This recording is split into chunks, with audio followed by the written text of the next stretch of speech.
This is Sylvie's tips about bare fist training. So I got this from Sifu at WKO, and he trains everybody bare-fisted. It comes from karate, but he uses it for his boxers and Muay Thai fighters as well. And so basically, you make micro adjustments, which creates a lot of really good stability in your hands. When you punch with gloves, because there's so much around them, you can kind of get away with safety wheel, like getting like around the kind of punch that you want to do. And so you can be making mistakes and drill in mistakes because you have all of this padding around and you have your wraps and your tape and all these things. When you do it bare fist, you feel your problems like really quickly, and then you can adjust them. And so if you get your stability going with bare fists and then you put the glove on, you're like really confident that you're going to be hitting exactly the way you want to. So you always just want to be hitting on these two knuckles, right?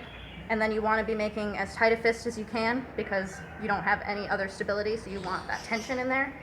And then you don't want to be like, knocking your wrists here and there. So if you feel your wrists kind of like bend, you just want to make that adjustment. So you can start off kind of slow, but you really want to be ripping on those punches eventually because you want that confidence that you're like, I don't need to think about, oh, am I turning my wrists and doing all these things. You don't make those mental micro adjustments. You're like, I am going to be hitting as hard as I can with as much like power as I can, and that stability will take care of itself. So I do a lot of hooks at the moment. So you just want to like ball up your fists as much as possible, and you want to be hitting flat in those knuckles. And so you just kind of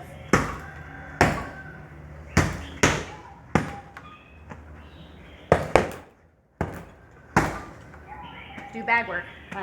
But if you start taking the skin off of your knuckles, which you will if you're sweating, you can, before you start sweating, put some tape over them, or you can wear your wraps if you want to do that. That is going to add a little bit of stability and give you a little bit of like leeway.